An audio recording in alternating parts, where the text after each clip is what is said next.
guys, Assalamualaikum warahmatullahi wabarakatuh.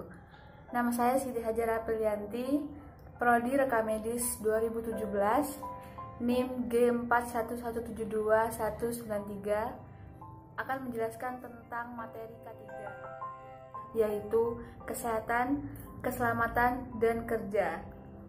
Kemudian untuk definisi K3 itu sendiri yaitu kejadian tidak terduga atau yang tidak diinginkan, kontak dengan zat atau sumber energi, dan cedera atau kerusakan produk.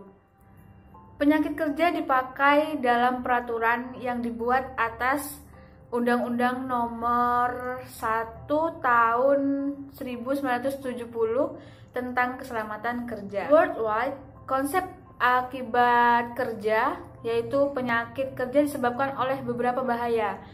Dari faktor-faktor pemicunya seperti yang pertama ada bahaya fisik, yang kedua ada kimia, kemudian yang ketiga ada biologi, kemudian yang keempat ergonomi, dan yang terakhir ada psikologis. Untuk bahaya fisik yaitu terkena radiasi pada sistem darah contohnya. Yang kedua kimia. Kimia yaitu pemaparan dalam dosis kecil namun terus-menerus seperti antiseptik pada kulit. Kemudian yang ketiga yaitu biologi. Faktor biologi ini yaitu contohnya kuman patogen yang berasal dari pasien. Kemudian yang keempat ergonomi, yaitu cara duduk salah, kemudian cara mengangkat beban pasien yang salah. Kemudian yang terakhir psikologis.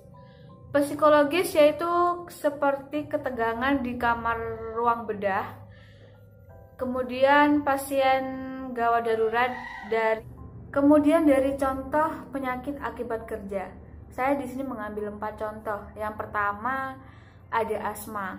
Asma disebabkan oleh inflamasi bronkial akut atau kronis. Yang kedua ada PH.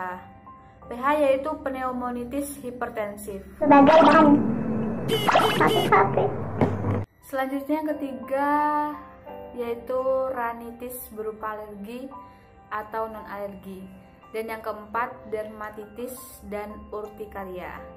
K3 dalam unit rekam medis saya mengambil contoh di ruang filing, di mana penggunaan rak yang sudah tidak cukup sehingga tidak memuatkan beban terlalu banyak, sehingga penyimpanan terlalu penuh mengakibatkan rak roboh atau ambruk yang akan menyulitkan petugas bagian filing.